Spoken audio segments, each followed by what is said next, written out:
Public Affairs very much thanks Residco, our sole corporate underwriter, for helping to make the production of this show possible.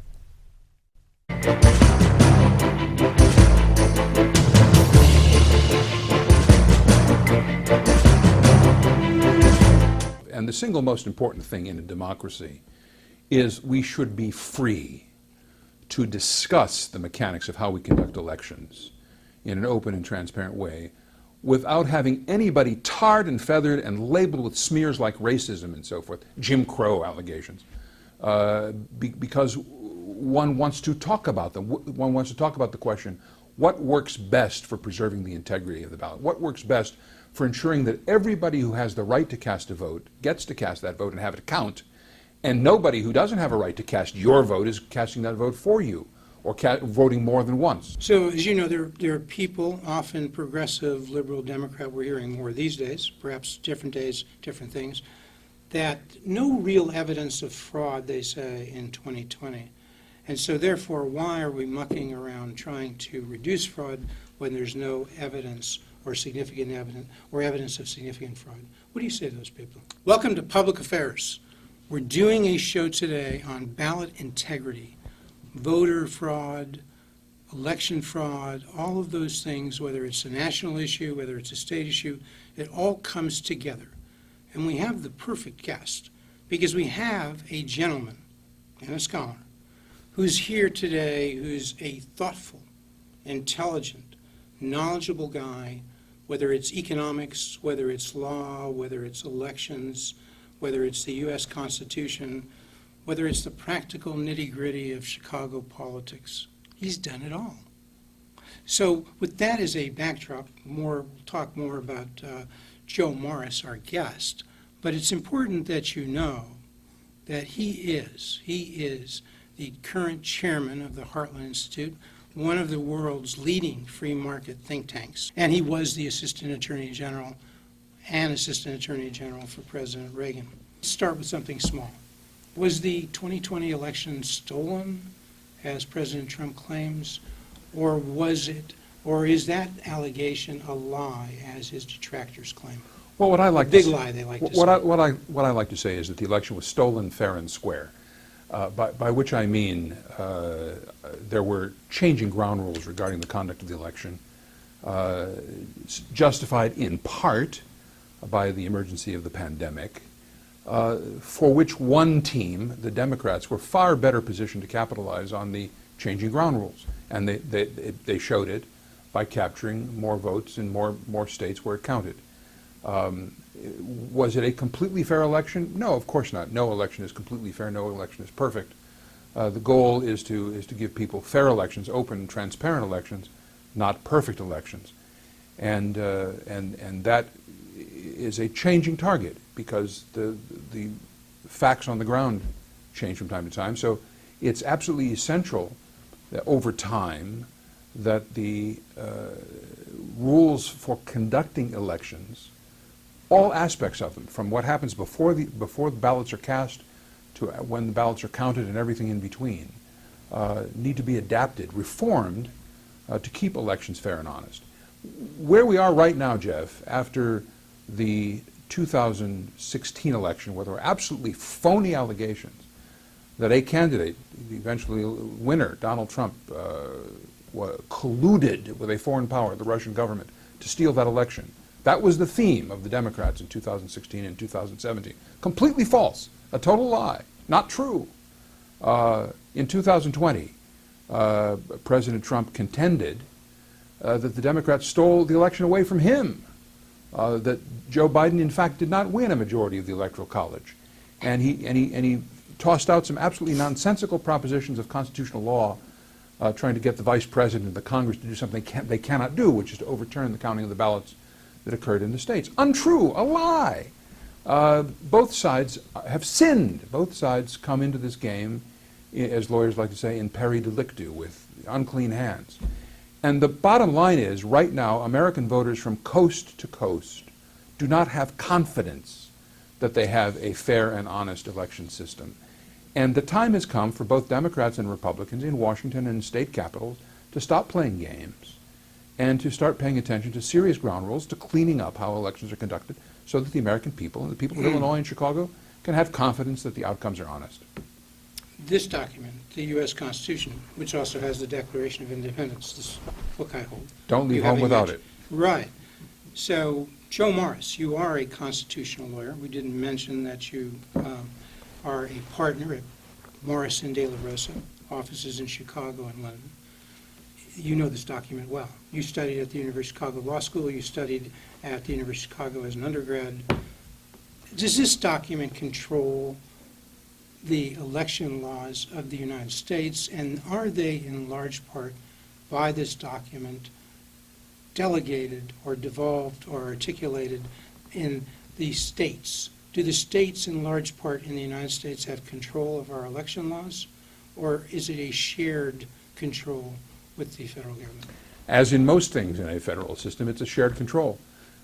We obviously have federal elections, elections for president, vice president, and members of the Congress, representatives and senators. Most of our elections, of course, are for state and local offices, which are all controlled by state law. Qualifications are by state law, and the methods of conducting elections are specified by state law. The two systems have to blend. And if there's no other reason why the two systems have to blend, it is that elections are very expensive to conduct. It takes a lot of time and a lot of work to get people on the ballot and to sort out challenges to ballots. It takes a lot of work and a lot of money to put polling places, as we have here in Cook County, in some 3,000, 4,000 different places around the county, where every election day, 5, 6, 10 people on the government payroll need to be stationed with equipment and machinery and so forth to receive ballots and get them counted honestly and cleanly, transparently, where representatives of the parties and the public and the candidates can see what they do. If you're having early voting, that adds to the cost and the expense and so forth. So it's perfectly logical that if you can combine elections and hold state and local elections on the same day when you conduct federal elections, it makes a lot of sense and it saves a lot of time and money.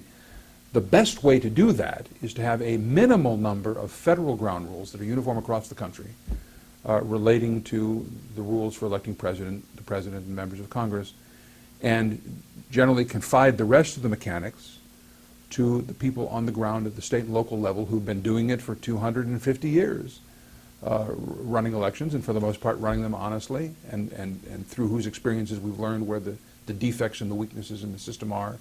And that's exactly what the Constitution provides for. It provides for a blending of the federal and the state responsibilities, with the heavy lifting done by state and local governments and state and local taxpayers. So going back to 2020, was the major change there the large surge or large increase in number of mail-in votes across the country?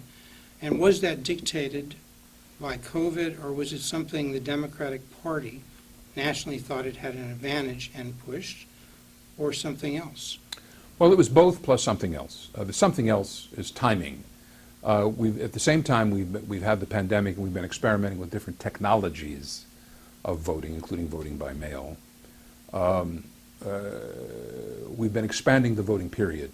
A great question that Americans need to decide, whether we decide it nationally or we decide it state by state, is, do we want to have an election day, or do we want to have an election season?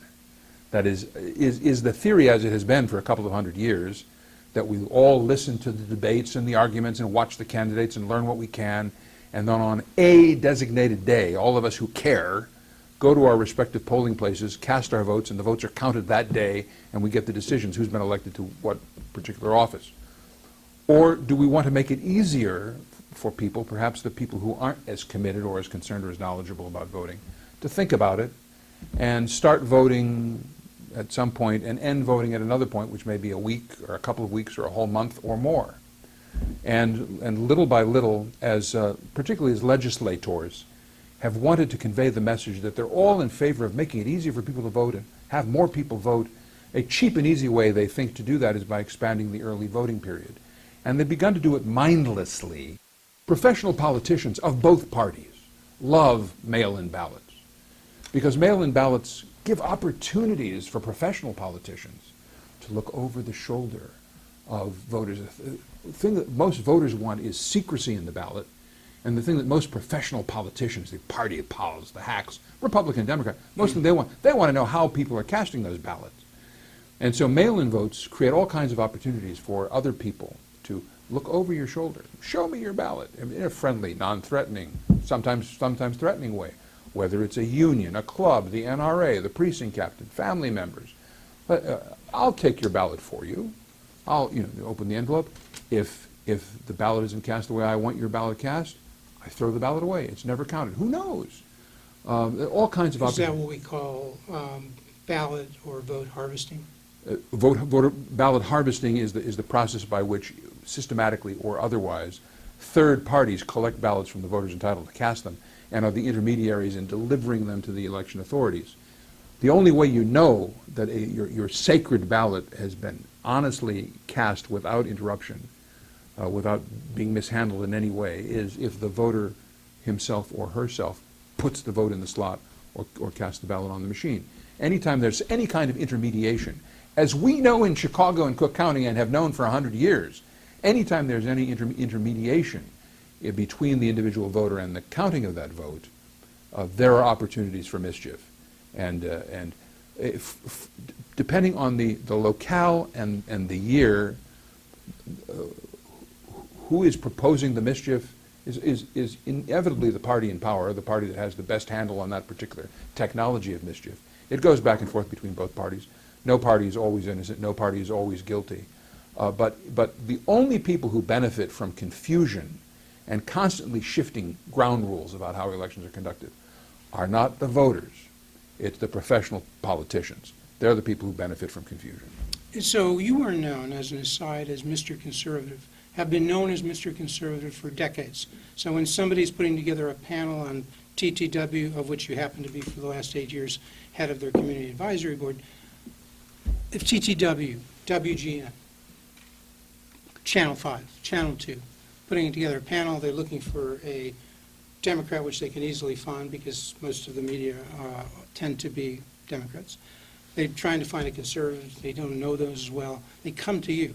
But my point is, you still think you can look at this dispassionately, as you're doing just now. You can talk about political parties, Republican and Democrat, who try to gain and where they can gain from various aspects of the law, right? You Correct. think you can do that, right? Of course. Okay, so I mean... Precisely because I'm a conservative, because the lenses through which I look are fundamentally formed by the Declaration and the Constitution. That's where my highest loyalties are. My loyalties are to the Constitution of the United States, not necessarily to a political party.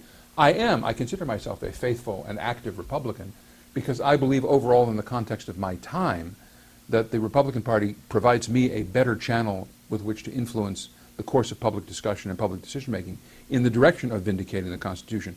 But I hope there's no doubt in anybody's mind, my goal is clear. I want to vindicate, in the words of the President's constitutional oath, preserve, protect, and defend the Constitution of the United States. Right, so things that are lodestars to you, goals, one person, one vote, secrecy of the ballot, reliability of the ballot. Do we have an election season, as you've alluded to, or do we have an election day? Do those decisions, do those issues that I've just referred to matter in terms of the accuracy and honesty and reliability and confidence of the voters in the honesty or accuracy of the elections? Yes to all of the above. And the single most important thing in a democracy is we should be free to discuss the mechanics of how we conduct elections in an open and transparent way without having anybody tarred and feathered and labeled with smears like racism and so forth, Jim Crow allegations, because one wants to talk about them. One wants to talk about the question, what works best for preserving the integrity of the ballot? What works best for ensuring that everybody who has the right to cast a vote gets to cast that vote and have it count, and nobody who doesn't have a right to cast your vote is casting that vote for you or voting more than once. So when we want to have free and open conversations about does it make sense to contract or expand early voting, does it make sense to ensure that there is some way of connecting a particular ballot by way of its envelope or something with the person who had the right to cast that ballot, to make sure that that person's ballot is counted and is counted once, and somebody who doesn't have the right to cast two ballots doesn't cast two ballots. It's wrong And it inhibits freedom. It inhibits the health of democracy to say that some such aspects of discussion are out of bounds because they indicate you're a racist. That's false, that's phony, and it is injurious to democracy. Some of the laws, as the laws that are being revised in Georgia and Florida and possibly in Texas, are they doing something to get at diminishing fraud from mail-in voting? If you could generalize across several states. Well, that's quite a waterfront to discuss. Of course. Yes, I think mail-in voting will continue to expand in the next election cycle or two, if only because professional politicians like it. Democrats think that they have a corner on the market about how best to put mail-in voting to partisan advantage. But Republican professional politicians are not far behind. And the more Democrats push that envelope, I think, the more they will learn to rue it. Because as has happened in every kind of change in election technology or technique in the 20th and 21st centuries, if one party pioneers it, the other party catches up and figures out how to use it too. And that's true in the mechanics of elections. That's been true in fundraising for elections. It swings back. Who's raising more money this year, Democrats or Republicans? It swings back and forth as each new twist and turn of PAC law and other restrictions are imposed. There's one law that cannot be repealed, and that's the law of unintended consequences. And the more legislators, whether at the federal or the state and local level, fiddle with the laws, the more unintended consequences are introduced into the system. Look, there are some basic things. You've used the word lodestar. I think that's a great word. There are some key concepts that need to animate us. One is that everybody who wants to cast a vote should be able to do that and do it once and have it counted. The one person, one vote rule has been an important principle of American constitutional law with that label for the last 60 or 70 years. It remains as valid today as it was in the 1960s. Each person gets one vote and that vote should be counted. If you're casting your ballot all on one day with individuals walking to the precinct closest to their house and casting their votes in person, you got a pretty good idea that you have a one person, one vote system. When you're casting votes over the period of a month, and there's a possibility that somebody is registered to vote at home and the same person is registered to vote where there's a vacation home and the same person is registered to vote where she's got a college dormitory and so forth, games get played and more than one vote is cast by more than one voter in more than one place. So the question is how to limit and control that. Some states, Democratic-controlled states, such as New Jersey, for example, Virginia and California, places where Democrats control pretty much all of the government, the executive branches, the legislature, the voting systems, and so forth. In those states, they have chosen to use numbers to connect a ballot with a voter, Social Security numbers and driver's licenses. So to get a ballot in those Democratic states, New Jersey, Virginia, or California, you have to apply using your driver's license or using a Social Security number, the last 4 digits of a Social Security number. For some reason, when the states of Florida and Georgia decide that they want to use those same techniques that have been pioneered by the Democrats in New Jersey, Virginia, and California to tie ballots and ballot applications to individual voters, somehow, in the words of Joe Biden, that makes Jim Crow look like Jim Eagle. It's a question of whose ox is being gored. The game is the Democrats like to play the game their way in their states. They don't want Republicans to figure out how to play the game to secure ballots or exploit the weaknesses of the system in their states. So as I say, it's a battle. It's a phony battle between professional politicians where they're not looking out for the interests of the voters. In Illinois, we do it in a completely different way. In Illinois, we don't use voter ID in the form of Social Security numbers or driver's licenses or the like. What we use in Illinois is we use voter ID. It's voter ID of a signature. So when you cast your ballot, if you cast your ballot in the precinct house, in the precinct polling place in Chicago, on election day you walk into the precinct house, your neighbors are there conducting the election, presumably within a few blocks from where you live. Maybe they know you, but if they don't know you, you identify yourself. They pull your registration card. These days it's computerized, so it comes up on its screen, and there's your signature on the screen, and you sign in an application for ballot, and some election judge compares your ballot, your signature on your application with the signature on your registration card. Now, maybe you're an 80-year-old person, and your signature today is a lot different than it was when you registered to vote when you were 21 or 18.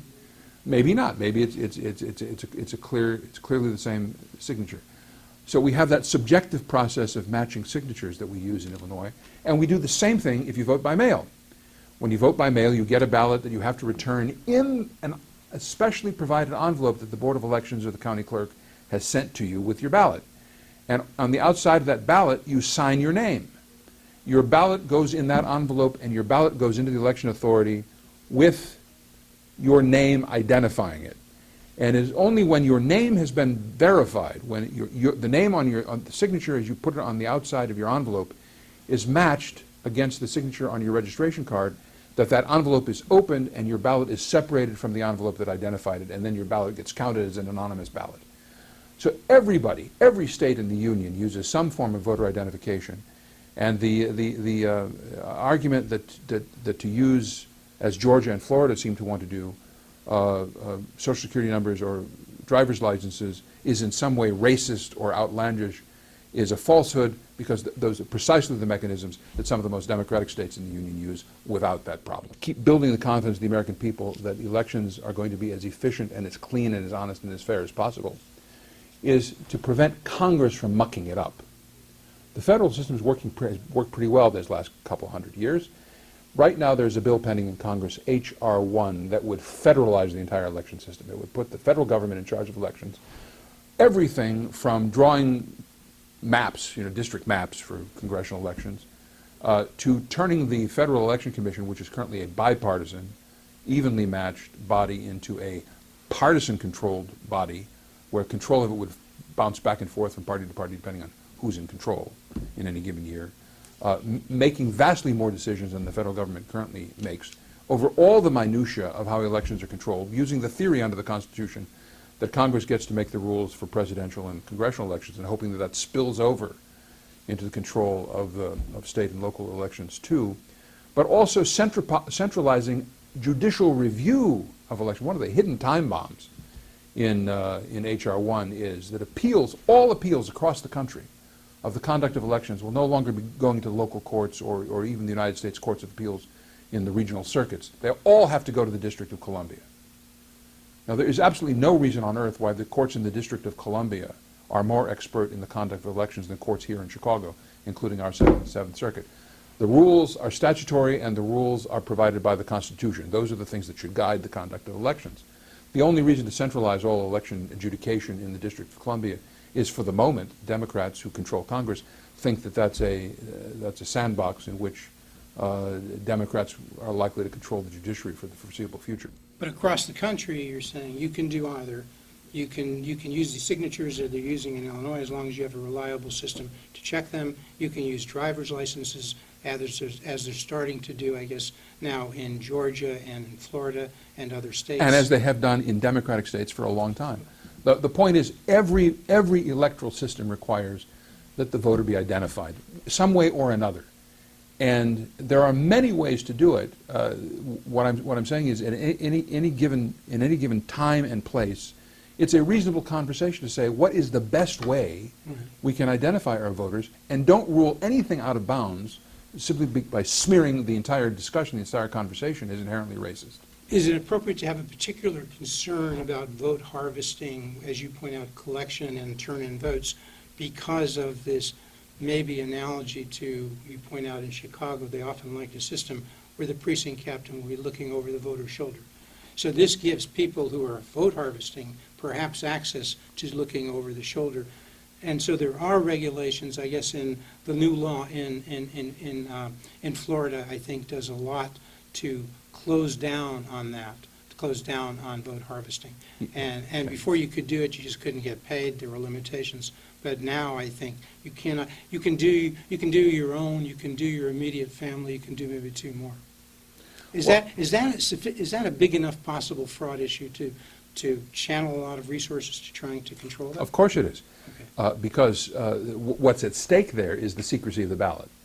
And an overarching principle of everything we do in the conduct of free elections in this country or around the world. I mean, the secret ballot was pioneered in Australia, which is why it's still called in many places the Australian ballot, including in this country. The secrecy of the ballot is a paramount factor in ensuring that the elections are free, fair, and not controlled by politicians. Anything politicians can do to get between the voter casting the ballot and the counting of the ballot, wherever the ballot's going to be counted, any steps of intermediation between that are points of weakness.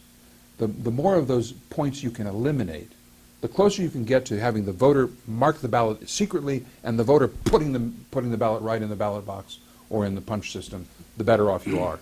Every step that intermediates between that is a step that raises the possibility of depriving the voter of secrecy, allowing all kinds of other mischief, and in the end of the day, doing the thing that is most poisonous to a democracy, which is undermining the faith of the people, the confidence of the people that their elections are honest and the real thing. So, as you know, there are people, often progressive, liberal, Democrat, we're hearing more these days, perhaps different days, different things, that no real evidence of fraud, they say, in 2020. And so, therefore, why are we mucking around trying to reduce fraud when there's no evidence or significant evidence or evidence of significant fraud? What do you say to those people? I say that's Pollyanna-ish. Of course there was evidence of fraud. There was evidence of fraud in every voting jurisdiction in America. The question is, in any given year, is there enough fraud to have made a difference in changing the outcome? And you hope not. But there were cases in Texas, for example, of the Justice of the Peace who's been indicted, a Republican, by the way, who's been indicted in Texas for harvesting and having his will with scores of ballots. He went and picked up ballots and did what he threw out the ones he didn't like, changed the ones he wanted to change or could change, cast votes where people left their ballots blank. And so he got caught. Yes, there was vote fraud in 2020. Was there enough to have changed the outcome in any swing state that might have changed the outcome in the presidency? I don't think so. Reasonable people can differ, and it's worth having a serious after review of that question. But when you're looking coast to coast at situations where often in a particular locale an election is decided by 2 votes a precinct, the whole election for a school board seat or a city council seat or a state legislative seat is decided by 17 votes. That happens every election. Well, if you can do mischief to 20 ballots in a village election or a state senate election, you can change the outcome of that election. So every election, as we have experience with how people cheat or try to cheat, or we see the exposure of the possibilities for cheating, a prudent, rational legislature, they're the people who make the rules, who are faithful to their responsibility to ensure that the people are delivered a free and fair election, ought to be looking at problems to cut them off before they occur. They need to be cut off. We need to have clearer rules. They can also vary a little bit from state to state, but attention needs to be paid what happens after the so-called end of election day.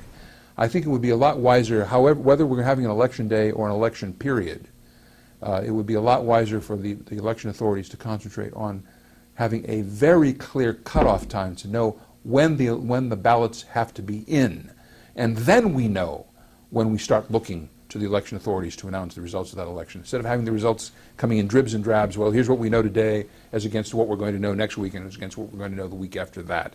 That process really undermines the confidence of the American people in the honesty of the election, and that needs conscientiously to be addressed by legislatures from coast to coast.